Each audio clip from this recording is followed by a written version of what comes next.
जनवरी का लास्ट चल रहा है और इस टाइम पर बालकनी गार्डन, टेरेस गार्डन में लहसुन लगा के रखे हैं और आप चाहते हैं कि उनकी बहुत अच्छे से बढ़वार हो, पत्तियां एकदम चमकदार रहें, हरी रहें और पौधे के नीचे जो कंद में नीचे लहसुन बनेंगे वो बहुत अच्छे से हेल्दी और मोटे मोटे से रहें। 15 से 20 दिन या ज्यादा से ज्यादा महीने में एक बार जो काम मैं करने वाली हूँ वो काम कर लीजिए। आपका लहसुन का पौधा बहुत अच्छा हरा भरा रहेगा। लहसुन की पत्तियां कुछ इस तरीके से चौड़ी चौड़ी रहेंगी जैसे कि आपको दिखाई दे रही हैं और नीचे से जो इसकी स्टेम रहेगी, जो डंडी रहेगी, वो भी काफी अच्छी मोटी होगी। हेलो फ्रेंड, मैं सविता ग्रीन गार्डन गुजरात से।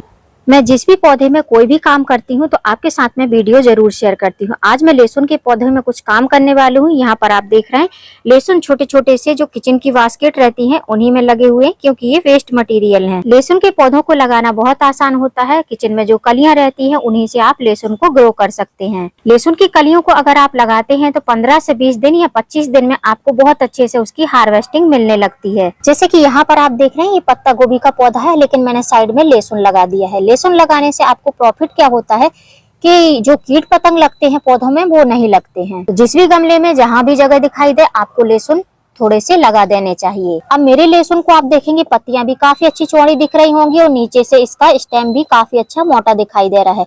मैं आपके साथ में शेयर करूंगी कि ये किन कारणों से होते हैं, कैसे आप बड़ी बड़ी और चौड़ी चौड़ी पत्तियां लहसुन की ले सकते हैं। और लहसुन के पौधे में अगर लहसुन आपने लगाए हैं वो ग्रो हो गए हैं तो उनमें कौन कौन से काम आपको करने चाहिए और कौन से काम ऐसे हैं जिनको अगर आप कर लेंगे तो लहसुन के कंद अच्छे बनेंगे, कौन से ऐसे काम हैं जिनको आपको नहीं करना चाहिए, नहीं तो लहसुन के कंद अच्छे से नहीं बनेंगे। लहसुन के पौधे अगर आप लगा रहे हैं तो इनको फुल सनलाइट में लगाइए। जितनी ज्यादा धूप मिलेगी पौधा उतने ही अच्छे हेल्दी चलेंगे।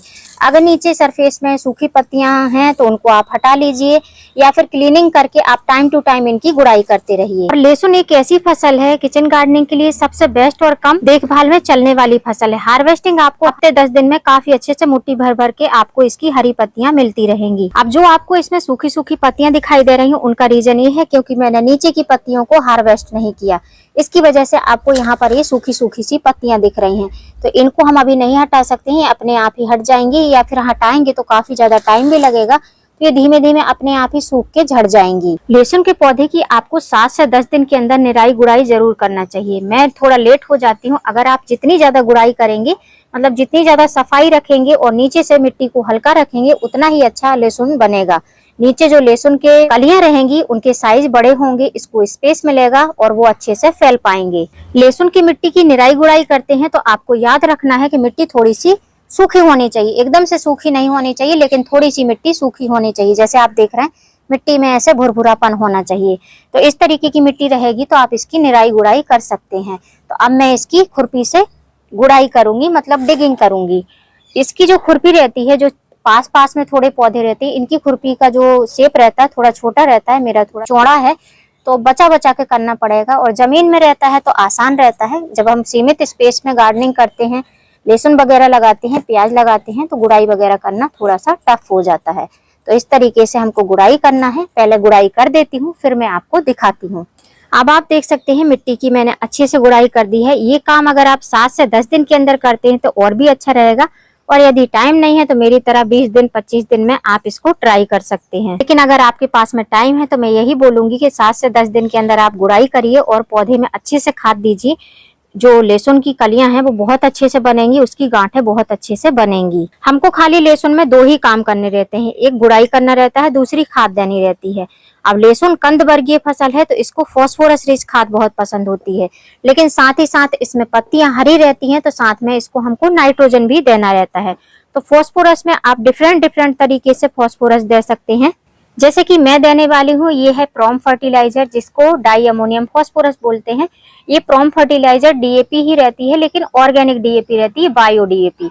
इसका आप यूज कर सकते हैं, क्योंकि जो लहसुन रहते हैं, लहसुन की गांठें हम किचन में यूज करते हैं, खाने में यूज करते हैं। और अगर हमको केमिकली खाना रहे तो फिर हम मार्केट से परचेज करके भी लहसुन खा सकते हैं। तो अगर ये आप ऑर्गेनिक उगाना चाहते हैं लहसुन को तो आप ऑर्गेनिक में गोबर की खाद दीजिए, साथ में ये प्रॉम फर्टिलाइजर दीजिए, जिसको ऑर्गेनिक डीएपी, बायो डीएपी कहा जाता है। अब मैं एक वेजिटेरियन हूँ, इसलिए मैं प्रॉम फर्टिलाइजर देती हूँ। अगर आप वेजिटेरियन नहीं हैं, आप अंडे वगैरह खाते हैं, तो उसके छिलके भी पाउडर फॉर्म करके अपने गमले में दे सकते हैं। जैसे कि 1 टेबल स्पून पाउडर फॉर्म करने के बाद में आप उसको अपने गमले में दे सकते हैं 15 दिन में एक बार।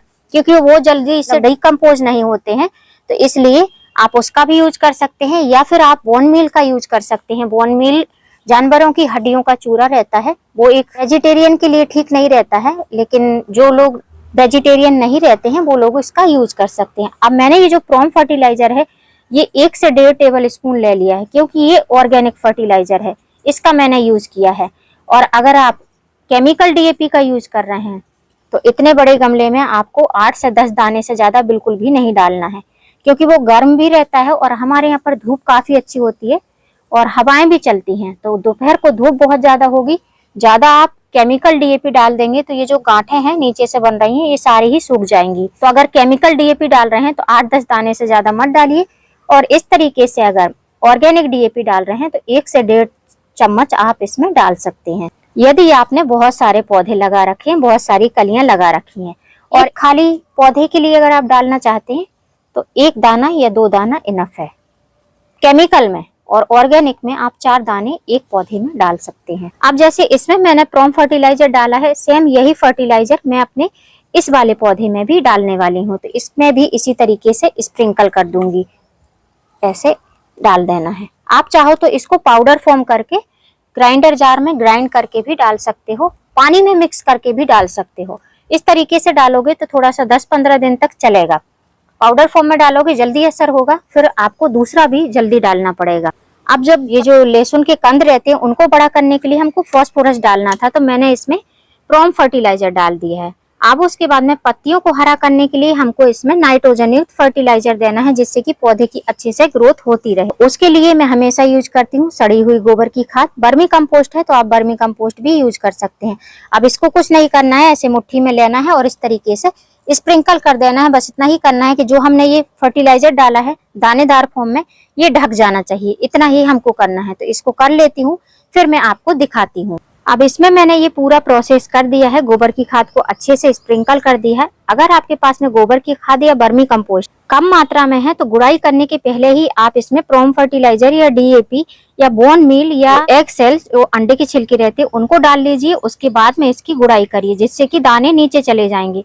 उसके बाद में आप इसमें 1-2 मुट्ठी गोबर की खाद को अच्छे से स्प्रिंकल कर दें। अब जिस तरीके से इसमें मैंने गोबर की खाद डाली है, सेम वैसा ही प्रोसेस इस वाले पॉट में भी कर देती हूँ, फिर मैं आपको दिखाती हूँ। अब आप देख सकते हैं दोनों ही गमले में मैंने बहुत अच्छे से खाद डाल दी है, जो कि लहसुन को बहुत ज्यादा पसंद होती है।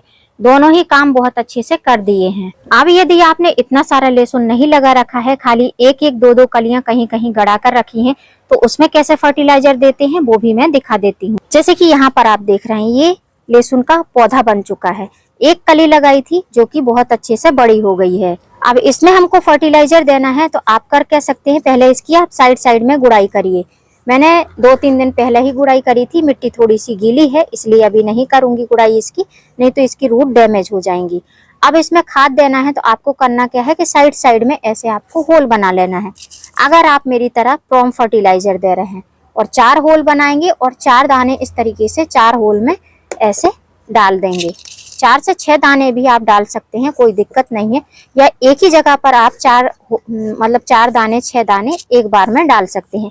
इस तरीके से आपको ये फर्टिलाइजर एक पौधे के लिए देना है। या डीएपी देना चाहते हैं, जिसको डीएपी कहा जाता है, उसको देना चाहते हैं, या बोन मील देना चाहते हैं, एक्सेल देना चाहते हैं, तो एक पौधे में आप 1 चुटकी से 1.5 चुटकी दे सकते हैं। और अगर केमिकल डीएपी देना चाहते हैं तो इसके आप एक पौधे में 2 दाने से ज्यादा बिल्कुल भी ना दें। अब मैंने ये प्रोसेस 1 महीने में करा है, आप इसको 10 से 15 दिन के गैप पे जरूर कर लिया करें। ऐसा अगर आप करेंगे तो आपके बालकनी गार्डनिंग में, टेरेस गार्डनिंग में बहुत अच्छे से लहसुन फर्टिलाइजर देने के बाद में पानी देने की। यदि आप लहसुन के पौधे को जमीन में लगा कर रखे हैं तो जिस दिन खाद देते हैं उस दिन पानी नहीं देना होता है। जैसे जमीन में लगा कर रखा है तो आज हमने इसमें फर्टिलाइजर दिया है, ऑर्गेनिक पोटाश दिया है, गोबर की खाद दी है, तो उस दिन हमको इसमें पानी देने की जरूरत नहीं है। उसके नेक्स्ट डे हमको इसमें पानी देना रहता है। लेकिन हम गमलों में गार्डनिंग करते हैं तो इसमें एक सीमित स्पेस रहता है, सीमित मिट्टी रहती है। अगर हम इसमें खाद देने के बाद में पानी नहीं देंगे तो ये जलने लगेंगे, पौधे खराब हो जाएंगे, मिट्टी एकदम से सूख जाएगी। इसलिए हमको इसमें आज ही पानी देना पड़ेगा। जमीन में अपना एक अलग मॉइस्चर रहता है, जिसकी वजह से पौधे आसानी से चलते रहते हैं, खाद भी धीमे धीमे घुलनशील होती रहती है। लेकिन हमारे पास में उतनी मिट्टी भी नहीं है, उतना बड़ा गमला भी नहीं है यदि बड़ा गमला पॉट होता तो शायद उसमें आज हम पानी नहीं देते। तो मैं लगभग हाफ लीटर के करीब इसमें पानी दूंगी। इस तरीके से हाथ लगा लगा कर हाथ पे ही पानी गिराऊंगी। नीचे डायरेक्ट पानी नहीं गिराना है, नहीं तो इसके कंद ओपन हो जाएंगे, जो इसके गांठें हैं ये ओपन हो जाएंगी। तो ऐसे थोड़ा थोड़ा पानी सब जगह पर दे देना है, बहुत ज्यादा पानी नहीं देना है। जिस दिन खाद देना है उस दिन बहुत ज्यादा मात्रा में पानी नहीं डालना है, बस थोड़ा थोड़ा ही पानी देना है, जिससे कि मिट्टी ऊपर से अच्छे से गीली हो जाए। पानी देने के बाद में और उसके बाद भी इसके जो रखने की जगह है ये एकदम ओपन एरिया होना चाहिए। जितनी ज्यादा धूप लगेगी इसकी पत्तियां उतनी ही ज्यादा चौड़ी रहेंगी।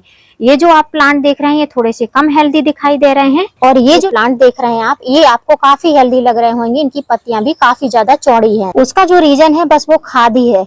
खाद इनको पर्याप्त मात्रा में मिलती रहती है। कारण ये है कि यहाँ पर पत्ता गोभी, फूल गोभी लगे हुए हैं। इन्हीं सब गमलों में मैंने लहसुन भी ग्रो कर रखे हैं। तो अगर ये अच्छे से कंद बन जाएंगे, हार्वेस्टिंग भी करके दिखाऊंगी, तब आपको पता चलेगा कि किस तरीके से हमको लहसुन को लगाना चाहिए। तो जैसा भी रिजल्ट रहेगा आपके साथ में शेयर करूंगी, क्योंकि मैंने भी फर्स्ट टाइम ही लहसुन को ग्रो किया है। अब मैं आपको बताती हूँ कि अगर आप चाहते हैं कि लहसुन के कंद बहुत अच्छे से बने, नीचे जो गांठें हैं लहसुन की वो बहुत अच्छे से बने, तो उसके लिए आपको क्या करना है, जब ये छोटे पौधे रहते हैं, बहुत ज्यादा छोटे नहीं, तो इनकी जो नीचे की पत्तियां सूखती हैं इनको आपको टाइम टाइम पर पिंच करके, इस तरीके से नाखून से पिंच करके या कट करके सीजर कटर से इनको हटाते रहना है। इनकी जब आप हार्वेस्टिंग करते रहेंगे तो ये ऊपर के साइड में बढ़ेंगे, नीचे से इनको खाद मिलेगी, ये पौधे ऊपर के साइड में बढ़ेंगे, पत्तियां चौड़ी चौड़ी रहेंगी, और नीचे से इनका ये जो स्ट्रक्चर है, ये नीचे की जो बॉडी है ये काफी अच्छे से थिकनेस लेगी। जितनी ये थिकनेस लेगी नीचे उतना ही मोटा इसका गांठ बनेगा। अब बहुत सारे लोग ये गलती करते हैं, लहसुन को हार्वेस्ट करते हैं तो ऊपर से ही इसको ऊपर से ऐसे कट करते हैं। ऐसे आपको बिल्कुल भी नहीं करना है। स्टार्टिंग स्टेज में आप कर सकते हैं ये काम, लेकिन बाद में जब पौधे कुछ इस तरीके के हो जाते हैं, बड़े बड़े से पौधे हो जाते हैं, तब आपको इनकी पत्तियां हार्वेस्ट करना कम कर देना चाहिए। यदि आप हार्वेस्टिंग कम नहीं करेंगे पत्तियों की तो ये नीचे से कमजोर पड़ जाएगा। ये पत्तियां ही पत्तियां रहेंगी और इनको आप हार्वेस्ट करते जाएंगे तो इसकी एनर्जी सारी ही चली जाएगी, फिर ये नीचे कंद अच्छे से डेवलप नहीं हो पाएगा। तो इस चीज का भी ध्यान रखना है। सबसे पहली बात, आपको हार्वेस्टिंग चाहिए, अच्छी हार्वेस्टिंग चाहिए, तो इसको 15 से 20 दिन या 10 दिन के अंदर आपको इसकी निराई गुड़ाई करनी है और इसको बहुत अच्छे से फर्टिलाइजर देना है। दूसरी बात, यदि आप कंद अच्छा चाहते हैं तो नीचे की जो ये इस तरीके से सूख जाती हैं पत्तियां, जैसे मैंने नहीं हटाई हैं, तो इनको आपको सूखने के पहले ही कट कर लेना है। अब मेरे ना हटाने का रीजन ये है क्योंकि मुझे अलग अलग पॉटों से लहसुन की पत्तियां मिल जाती थी, तो मेरा इस पर उतना ध्यान नहीं जाता था, जिसकी वजह से आप देख सकते हैं कितनी सारी पत्तियां इसकी सूख चुकी हैं, जो कि मैं हार्वेस्ट नहीं कर पाई।